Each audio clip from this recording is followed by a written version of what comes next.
Hello, and welcome to a reading from the Taliban, Afghanistan's most lethal insurgent group, written by Mark Silinsky and published by Praeger, an imprint of Bloomsbury Publishing in New York, New York. This reading is brought to you by Kensington Security Consulting, which brings education to national security. This reading examines the human and canine sides of the war. Profile 17. Best friends and broken hearts in the Afghan hurt locker. Two Britons, Liam and Theo, were partners in a particularly dangerous assignment. They were counter-IED specialists whose mission was to find hidden IEDs planted by the Taliban. This required steady nerves and precision. The two had undergone rigorous, specialized training before serving together. Although they shared much beyond their courage, they were also physically quite different. Lance Corporal Liam Tasker was a Scottish-born soldier in the Royal Army Veterinary Corps, and Theo was a Springer Spaniel. They were also best friends. The two were inseparable, hunting for roadside bombs in Helmand province. Once, Theo discovered a Taliban underground facility where IEDs were probably made. They set a record for finding the most weapons and bombs in Afghanistan. They loved each other. Tasker's father recalled, Theo would sleep at the bottom of his, Tasker's, bed, but he would wait until he thought Liam was asleep and then get in beside him. They slept together, lived together, and worked together. They both died on the same day in Afghanistan. The UK Ministry of Defence issued the following statement. On March 1, 2011, LCPL Tasker was participating in a patrol with his dog, Theo, when they were engaged by small arms fire, during which LCPL Tasker was struck and died from his injuries. Sadly, on return to Camp Bastion, Theo suffered a seizure and died. Earlier, Liam had nominated his partner for a Special Medal of Valor for combat animals. Liam's mother said, Liam was so proud of Theo. He was his world. I treasure the letter he wrote recommending him for the medal. Their remains returned to Britain together on the same flight. Theo's ashes were handed to Liam's girlfriend, Leah. Both Liam and Theo were remembered with love and respect by their unit's soldiers.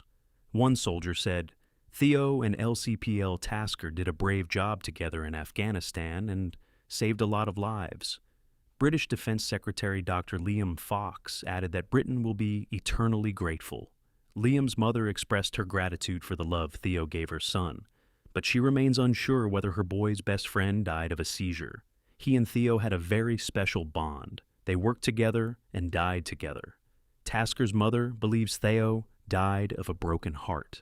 Unlike Theo, most dogs deployed in Afghanistan come home safely. Courageous canines, like their human comrades, are recognized for valor in Britain.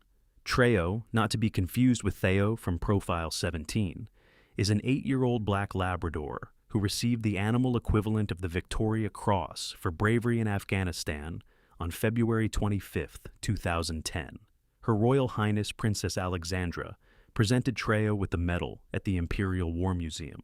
The citation praised Theo for his gallantry in saving countless human lives. He continued his duties despite the dangers and, in the process, saved many lives. Theo is also the subject of a biography written by his owner. Since 2012, American and British forces have increased their use of dogs to detect explosives.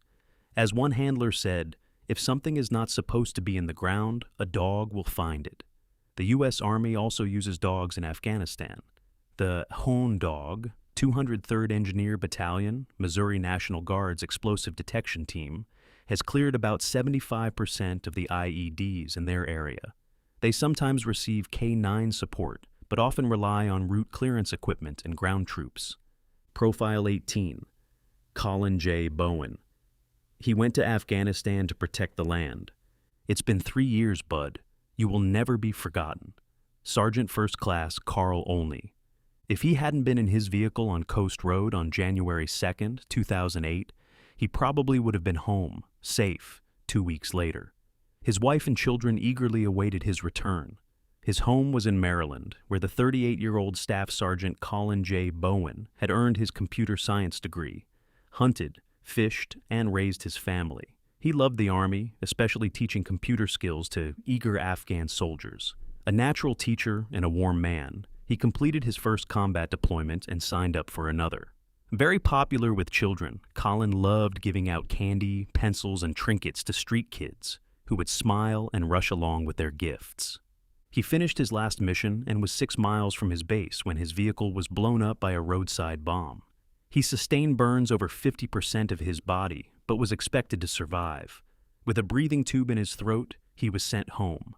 After the attack, he couldn't talk, but on good days, he could lift his fingers to signal that he understood some words.